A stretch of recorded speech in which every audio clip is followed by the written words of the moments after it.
58 years, and I've never known a person to die from laughter. The vaudeville comedy team of Abbott and Costello actually took out a $100,000 insurance policy with Lloyd's of London that would pay if anyone died laughing at their show. Well, it's not likely that we will die from something God says is good for us. Solomon wrote that a merry heart is like medicine for the soul, so enjoy a good, wholesome laugh today. This is David Jeremiah encouraging you to get on the road to new life. Discover God's reasons to make merry on Route 66. Route 66, driving the word home. Log on to Route66Life.com and get your roadmap for life. Route 66. Start your journey home today.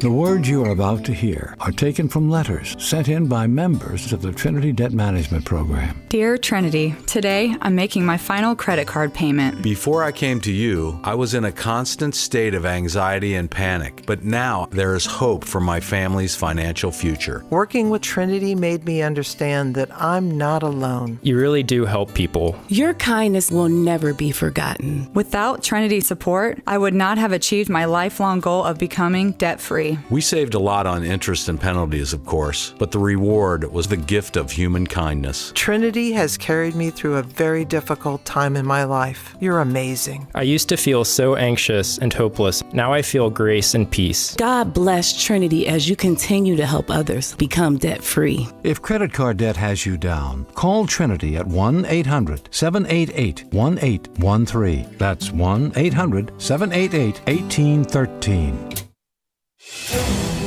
From today's conflicts to tomorrow's kingdom, God's story moves toward perfect peace.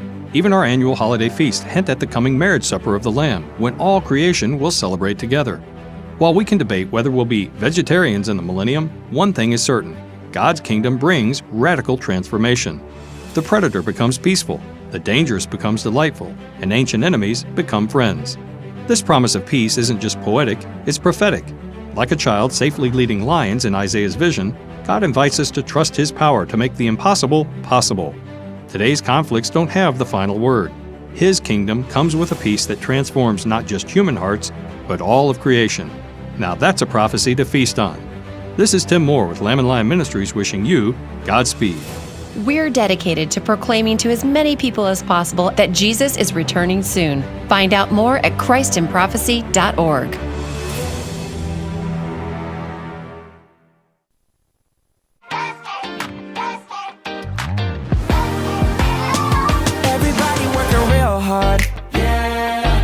Wall Street to the small town barber, everybody in a dark place, yeah.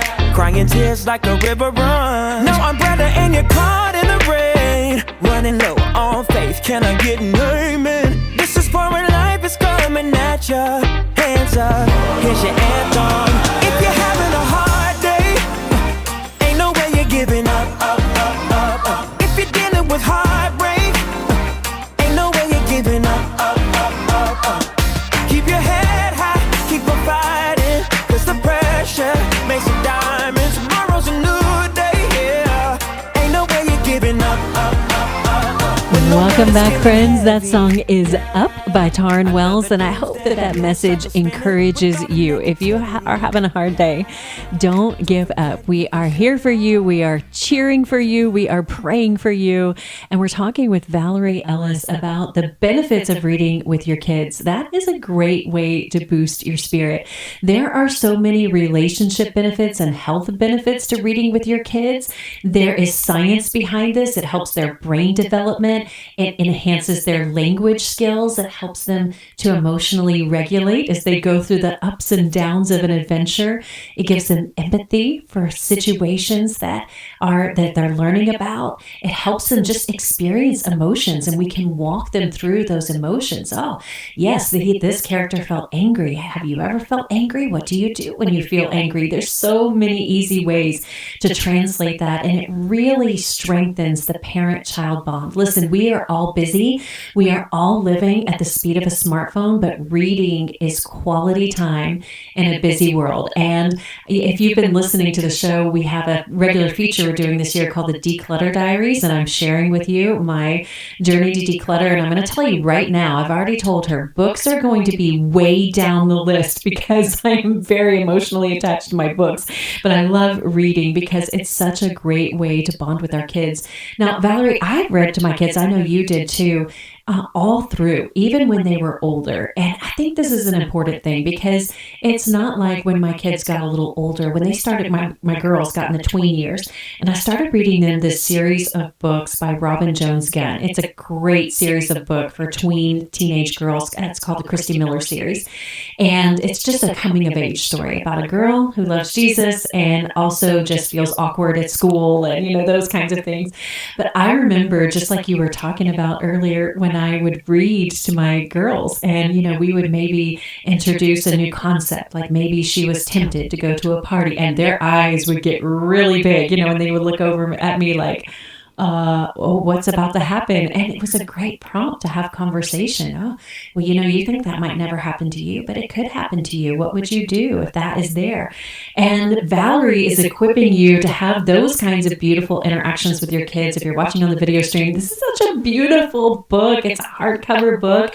Let's Go Bible Adventures. It's got a tractor, a Jeep, a monster truck, a camel, a food truck. I mean, this just looks like a little kid would love this book. So Valerie, tell us a little bit more about your family and just your journey to be an author, because this isn't your first rodeo. True. I have a 14 and 10-year-old now, but when they were little, they loved all the construction like I talked about. And so that was this is the book I wrote first. So when this one got picked up, then I started, writing other ones. And the Christmas Lift the Flat book that you mentioned at the top actually was able to be produced first because it's, several Lift the Flat pages, whereas this one is 40 Bible stories, each stories 2-page spreads. So it's a lot of illustrating. Carolina did an amazing job with the illustrations, and the whole Tyndale team just did a great job putting it all together. But yeah, so that was this idea of wanting to interest kids in Bible stories through transportation, not by destroying the Bible story, but by just asking silly questions, is the thing that started my author journey. Well, how has it impacted your faith? Because you're writing stories for children, and I shared with you just a minute ago that, it's really important for us to share those foundational stories. All of the kids need to know Daniel and the Lion's Den and Noah's Ark and all of those stories and more that you read in here. But as kids grow, we have to be cognizant of growing them in their faith. And this is a great way to do that. And I shared with you that when my father-in-law first came to know the Lord, my daughter was at elementary school age, and she said, all of those Bible stories now. You need some meat. Those are milk. And now you need meat. And I'm sitting there listening to her thinking, okay, she's clearly been in Sunday school. And he said, well, what do you suggest? And she said, well, Noah gets drunk. Oh my goodness. That's going in the list of questions too. I have some questions about that too. But these are much more, this is a great way to start. So tell us about that. Yes. So, just going back to what you said before the break about taking your son's questions to someone else, I think that's a wonderful way to show that we don't know everything, that we don't grow up and then all of a sudden we're done investigating God. As parents or grandparents or caregivers, we are still learning, and it's great for kids to see that and for us to walk alongside them. So if you're thinking, I don't know Bible stories, then this is perfect because you can learn together. And just going back to your question, I'm blanking now. About my faith journey. Yeah. So yes, definitely the process of trying to get this book published definitely had a big impact on my faith, as well as working on the book. So I'll start with working on the book. When I was writing these stories in rhyme and wanting to make them very digestible for the smallest ones, I really had to take a hard look at what from these stories are things that we just in our Christian culture just say, and what is really from the Bible. Like, which lessons are intended from the Bible, and which are we taking a little bit of liberty with? So I actually went back to commentaries and everything just to make sure that what I was putting forth, because when you're doing something in a small amount of words, they really need to be the right ones. And so, by saying commentaries, I don't want you to think there's like deep things in here. It's not. It's just that I wanted to make sure I was getting the right essence of each story and give parents and kids kind of a springboard to go deeper if they wanted to. So each story has a Bible reference that parents could read to, get the backstory and then kind of go further with each story. There's lesser known stories in here as well as the favorites. So the milk and the meat are there in case your daughter's wondering. And then just as far as the process of getting it published, I really, when I first started, I felt like it was just taking a tiny step. And I was really unsure because I had never thought, well, I want to be a children's book author when, I get older. It was my kids and the books I was reading with them that really inspired me.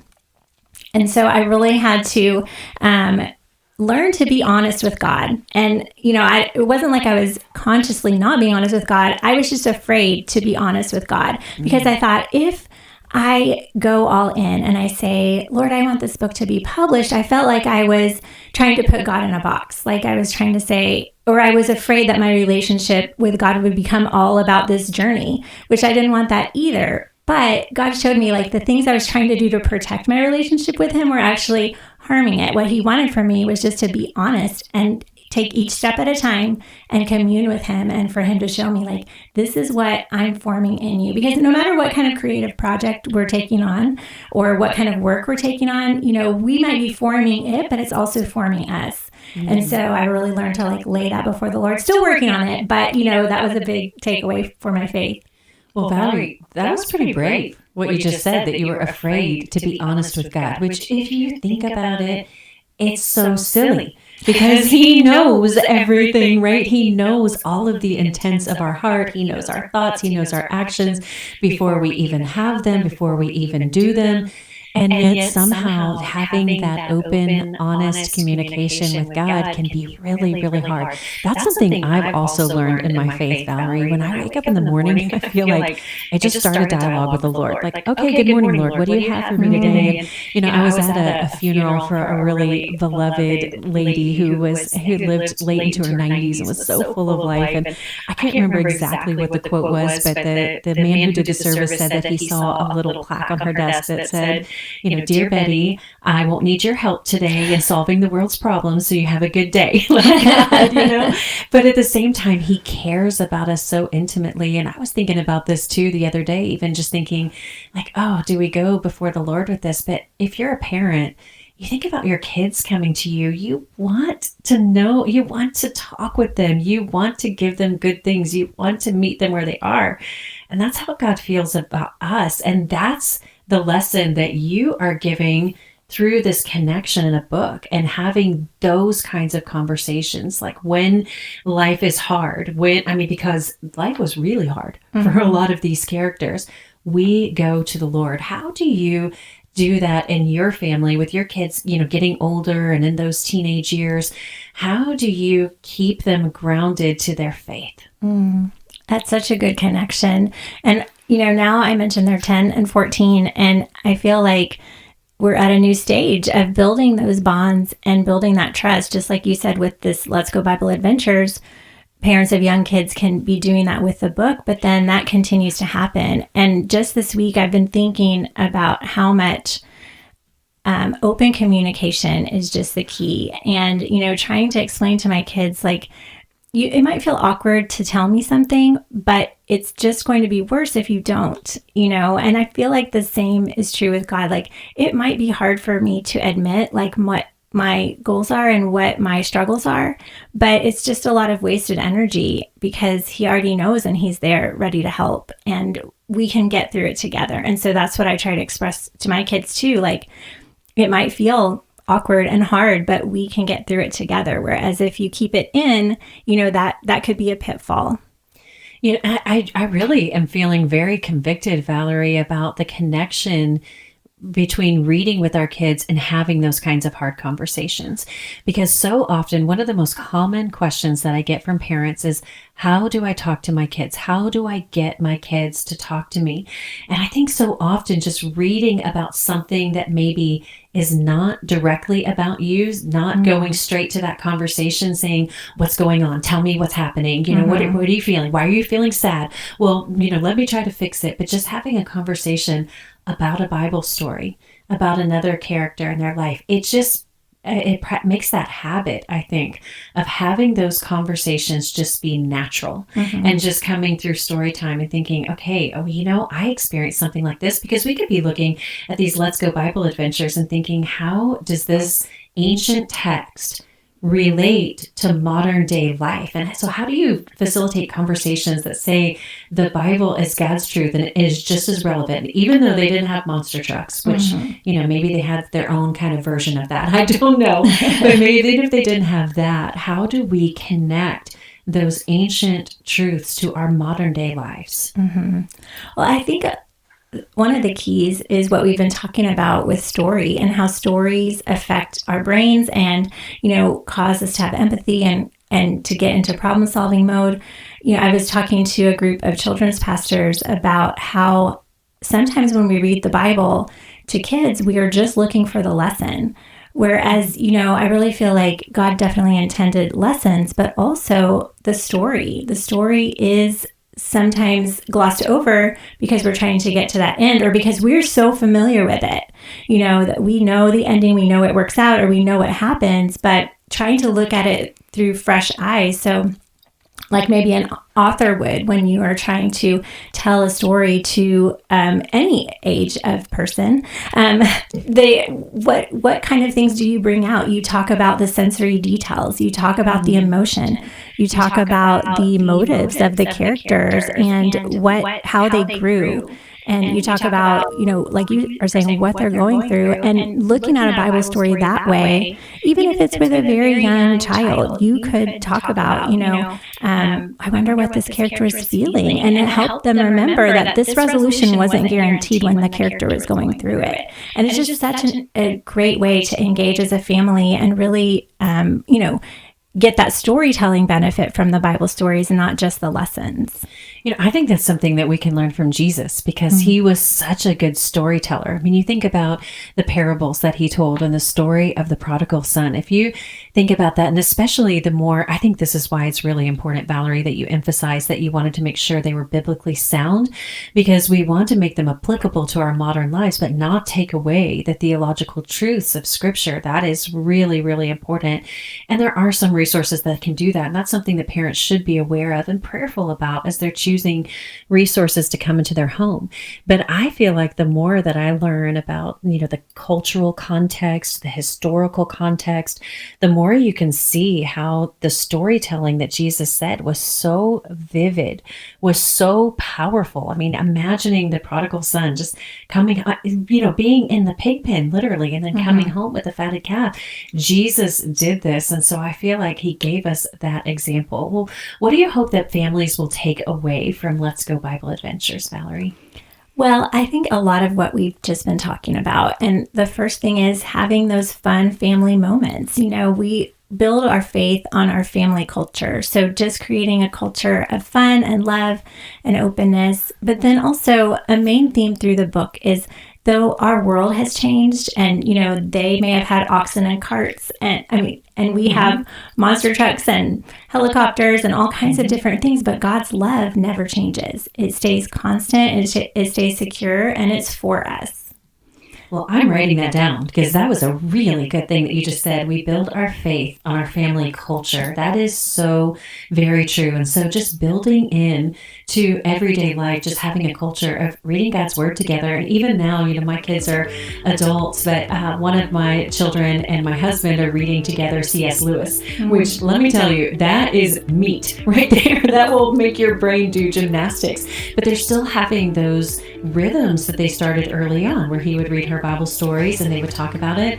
And now they're both reading that and talking about it. And we do a family devotional together. Even though we're all away, we have the same Bible reading every day. and then we have a group text about it. So there's different ways that you can do it. When we come back, I'm going to ask Valerie what is her favorite mode of transportation and what's her favorite story. And she's going to read that for you so that you can see exactly what we're talking about, and we're going to live that right out in front of you. Hey, I want to congratulate Esther from Texas, who's going to get this very book in my hand. Hey, we'll see you back on the other side of this break.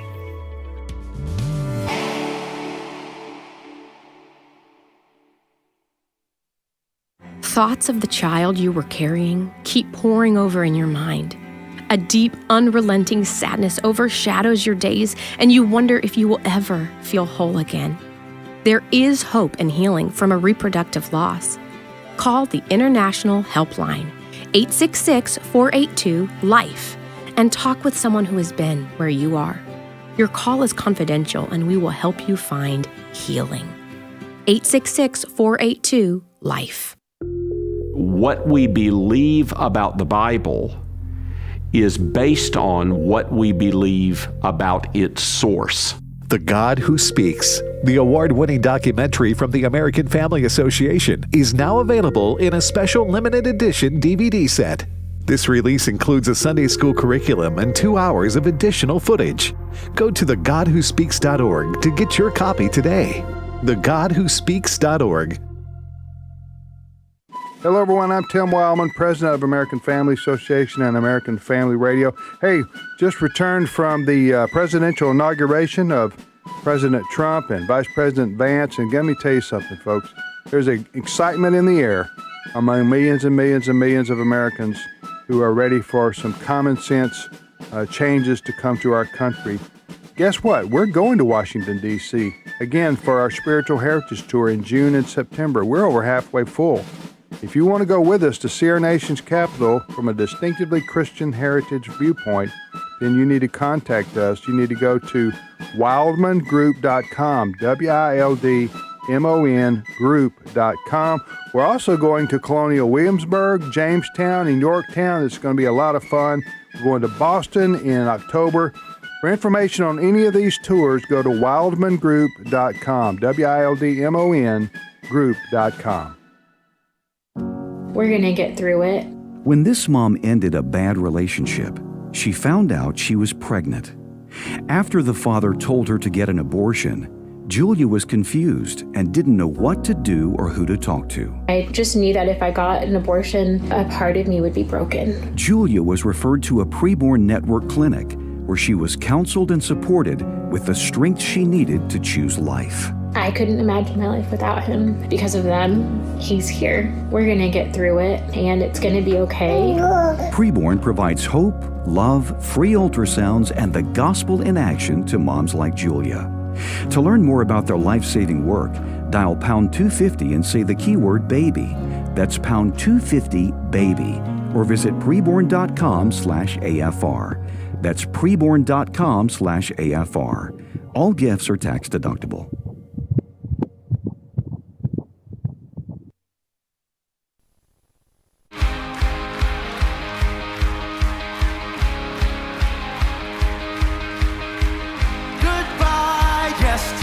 I'm living in the light of a new day. I won't waste another minute in my old ways. Praise the Lord, I've been born again.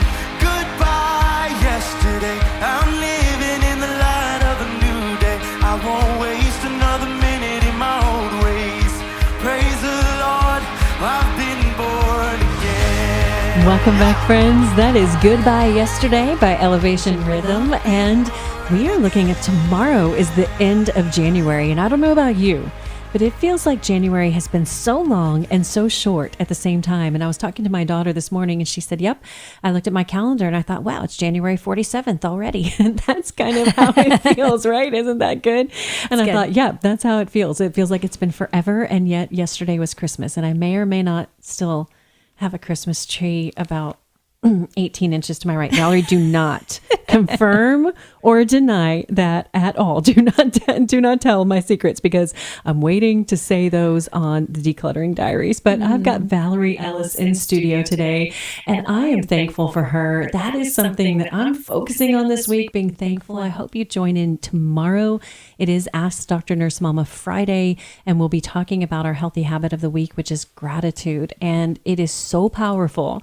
I like to call it vitamin G, because it really can turn your life around. I'm working on it. I'm going to share about that tomorrow. But today, Valerie, I'm so thankful for you. I'm thankful for your new book, Let's Go Bible Adventures. I'm thankful for Esther from Texas. I know that's kind of obnoxious for me to say, right? But you know, somebody in my home state. I love it when people in other states win too. But congratulations, Esther, for winning that. And I told our listeners, Valerie, that I was going to ask you, I think it's really important for us to just read a couple of the stories that you have so that our listeners can get a feel for that. And they can also feel like, well, I'm not in the habit of reading to my kids. Well, it's really easy because you're going to do it right here. So I'm going to let you read your favorite story, your favorite mode of transportation, and your favorite story. Go ahead and take us to them. Well, favorite is difficult because I have different favorites for different reasons. But I love this one because my kids really did love trains, and this one has a train in it. Also, it's a lesser known story that isn't in every children's Bible. And so I wanted to just, bring that out of how we did it. And like Jessica said, it's very easy. It doesn't have to be complicated. So this one is called Naaman and Elisha from 2 Kings 5. And it says, Naaman was sick and he needed a cure. God's servant Elisha could heal him for sure. With helpers and gifts, Naaman had to go far, but there were no trains to pull car after car. So if I were reading this with a child, I might play that up and be like, now, did they have trains in the Bible? I've never heard of one. No, they didn't have trains. And then we could look at the pictures and see all the gold and all the things that Naaman was bringing to whomever was going to help heal him. And then you turn the page and it says, with horses and chariots, he found the right place. Though stubborn and proud, he discovered God's grace. The Lord God healed Naaman, his body and heart. Naaman was thankful and made a fresh start. And then there's a refrain that says, God can help us change and grow. We're on an adventure with God. Let's go. I love that story, Valerie, and it is a little bit of a lesser known story, but here's a fun fact. So that actually is the story that was being preached the day that I accepted Christ at a revival service. And I look back and I think, okay, Lord, of course you used a story about healing somebody who was sick and had, was in need of healing. And then just looking at how my life has unfolded as a nurse, I love that because you're right. Some of those stories, like we know Daniel in Lion's Den or Noah and the Ark or the story of creation, but that's a great way to encourage them and teach them about other stories. Well, tell us about your one with your favorite mode of transportation. I'm looking over at the desk here and I see this so beautiful Bible scene with a crane in the middle of it. Yes. So if you haven't heard from the start of the show, the book uses silly questions to bring in the different modes of transportation. So it is silly to see a crane, a basket crane in this case, in the middle of this story. So this is from the New Testament, Jesus and Zacchaeus, one that we do often teach to kids. And it says, Zacchaeus, who cheated the people he knew, was there in the crowd to see Jesus pass through. Zacchaeus was short, though, so what did he use? A tall basket crane with its outstanding views? No. He used a tree. He used a tree. You're right. I can't trick you. He climbed up a tree, but the Lord called him down. I must stay at your house while I am in town. Zacchaeus said yes, and then chose to do right. He gave up his old ways to walk in God's light. And like I said, each one has a fun fact. So this one is a little bit more of the end of Zacchaeus' story where he paid back the people. And then the refrain is, God's grace reaches high and low. We're on an adventure with God. Let's go. I love that because even that repetitive, just consistency, one of the things we've been talking about a lot on the show, Valerie, is how much in today's world that is chaotic, that is very fast paced, that kids really need consistency. And so often, we as parents, we think in this social media world, like, oh, they need consistency. Okay, we'll have breakfast at 8:03. We'll walk out the door at 8:10. We think of this overly prescriptive schedule, but consistency is something just like that you've put in the book. We're on an adventure with God. Let's go. what a great message to give to your kids, because whether you're reading that story or you're looking at it in your own life, as they start to encounter tragedy or trial or trauma or whatever it is, because none of us want our kids to go through difficult things, but having that, look, I just got goosebumps. You can attest. You're sitting right next to me. To have that built into our kids, like when something happens that's unexpected, thinking, we're on an adventure with God. Let's go. I don't care if you're 4 or 40 or 140. That is some good truth right there. I love that. And, that's the power of a refrain. And I love what you're saying about consistency. But another key of childhood that makes reading easy with kids is that repetition is good for them and they love it. So you don't have to have a ton of books and you don't have to get super creative. Kids will lead the way on that, but often the same book can work. And, having a book with a refrain like this is something that kids will memorize. They'll memorize it before I do, and I'm the author. They will memorize it and they'll come up and say it to me. And then as parents, you could say that to them, God's grace reaches high and low, baby. We're on an adventure with God. Let's go. That's something that I'm getting a little choked up. That's something that will resonate with them. Oh, goodness. Okay. Sorry. I'm having a moment too. Okay. And when we start at a young age, it just makes it easier. If you haven't started at a young age, there's still opportunities. So many good books for older kids too. But when we start at that young age, it just plants that seed. It absolutely does. And I really am literally getting choked up because I think about how much our kids face in this world, Valerie. One of the other questions that I get all the time is, just a sentiment, just basically saying, how are people raising kids today? Because I'm thinking about when I raised my kids, there was no social media. There was, there was not vaping or just all of the things that have come, all of the things that we're talking about. And they think, how in the world can you raise kids today? And see, this is where I'm getting emotional and getting goosebumps again. That's how, Valerie. That's how, because that timeless truth is there. And we know that God has made us parents for such a time as this. And he has called us to this journey and he will equip us. And one of the things I'm so grateful for, Valerie, is that he equips us through people like you who are just obedient in using your gifts and using your calling. And I'm sure it was hard for you. I mean, I'm sure you didn't, start off when you were like 15 years old and think, one day I will be a children's author. I mean, that didn't happen, right? Not at all. How did that happen? So, it's interesting that you say that because there were several moments. Well, and my sweet husband, Josh, got to hear a lot of my complaining on the journey. It's a hard journey. And and one time he said, sweetie, you don't have to do this. You could just write it for our own kids and just that could be enough. And I thought about how much I thought this book will really help families, like I said, help kids want to get into Bible stories. And I probably thought about it for like a beat, like maybe a second and a half. And I was like, nope, got to do it. So then all the complaining was behind me. And, it's that mission. And I think, the same is true of parenting and anything else we're doing. When we stay focused on that mission, it helps us to get through the hard things.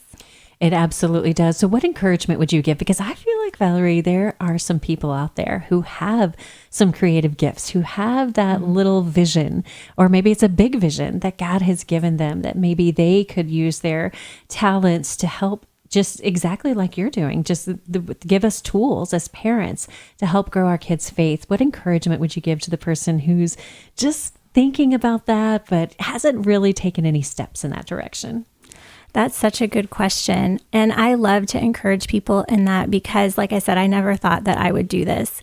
And so I would say, to learn from me, be honest with God, let him be with you on every step of the journey. And, also remember that, you are stronger than you think.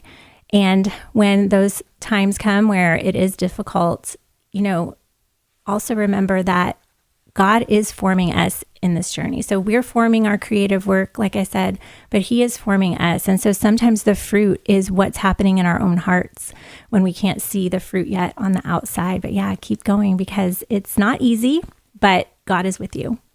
Well, and that's true for the truths that we're giving them as we're reading. I did like what you said too about repetition, because sometimes if you're in those days, I'm talking to all my toddler parents out there who, I mean, even to this day, it probably has been 20 years since I read this book, but I can still tell you, chicka, chicka, boom, boom. Will there be enough room? You know, 1 told 2 and 2 told 3. I mean, it is that repetition. But then I think about that and I'm convicted, and I think how many opportunities that we have to give that repetition so that those seeds are planted now, but that they're growing later. And so sometimes that can be hard because you read a book and you don't see like, oh, okay, well, I've instantly just affixed your faith for life. You're welcome. It's not like that, but it is a seed that you see that grows over time. Has that been your experience too? Definitely. And when I was the parent of the toddlers, I had such a hard time seeing like the long view. Yeah. And I thought, oh, if it's not happening now, it's not happening. So we had the ring stacker where you put the rings on the yellow, and my little one would just bang them together. And I wanted him to put them on. You don't have to be in order, but just put them on. And but you know what I couldn't remember in that moment is it's not going to be like that forever. They will get potty trained, and it's not going to be an instant thing. When you read a book and talk about your faith, it's not going to be instant, but step by step over time, that is what helps. I mean, I heard someone say we think of children as a sponge. We often say children are a sponge, but they're really more like a grassy field. And as we make those repeated impressions over time, it does make a path. Oh, absolutely. It does. And so I would encourage you as you're listening, whatever stage of parenting you're in, you said that you couldn't have the long view. For me, I remember those early days of parenting, and the long view was like getting till 5 o'clock when my husband got home from work. Like, oh my gosh, is it ever going to be 5 o'clock? And those are the longest days and the shortest years, though, when your kids are young. So whatever age or stage your family is at, if you're reading to nieces or nephews or grandchildren or your own children or children that you're serving in a church capacity, or even if it's your own inner child, because we all have that inner child inside of ourselves, and reading to yourself, reading those stories of faith, because we can say as adults that we don't like stories, but we absolutely do, because otherwise, cheesy Christmas movies wouldn't be like they are, or stories of adventure, and we look at media in that way.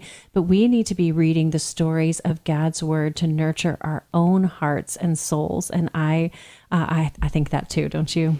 I totally agree. And when we nurture our souls like that, we are building up our resources to then go out and serve and go out and face another day, like you've been saying.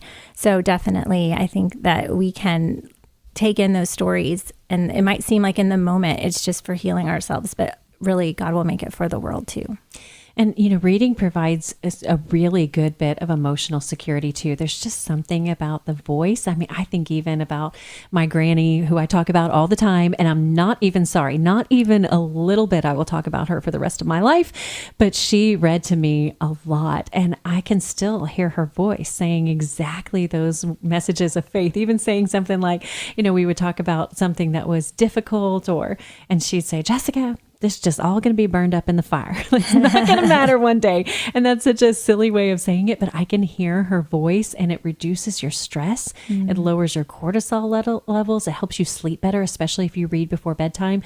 We'll be revisiting this as one of our habits this year and talk more about the science of reading to your kids, particularly at bedtime. I've talked with Valerie about it before, so go back and catch her other show when she was on, her shows, and we would love to talk to you about that. But just know that investing in reading to your kids, that's your prescription for hope today, encourages a love for storytelling, for learning. It's not just about books or stories. It's not about the story you're reading.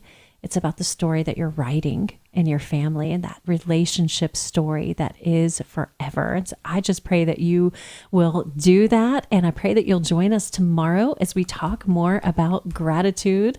Like I said, I have a lot to say about that, because gratitude isn't just about being thankful when life is good. It's about finding that God is good all the time, even in the tough places. It's about choosing to see blessings, even the small ones, when life feels overwhelming. And it does to me right now, and I know to a lot of you, but we'll talk about that tomorrow. In the meantime, on this Thursday, may the Lord bless you and keep you and make his face shine upon you. And get your copy of Let's Go Bible Adventures and read to your kids. We'll see you next time.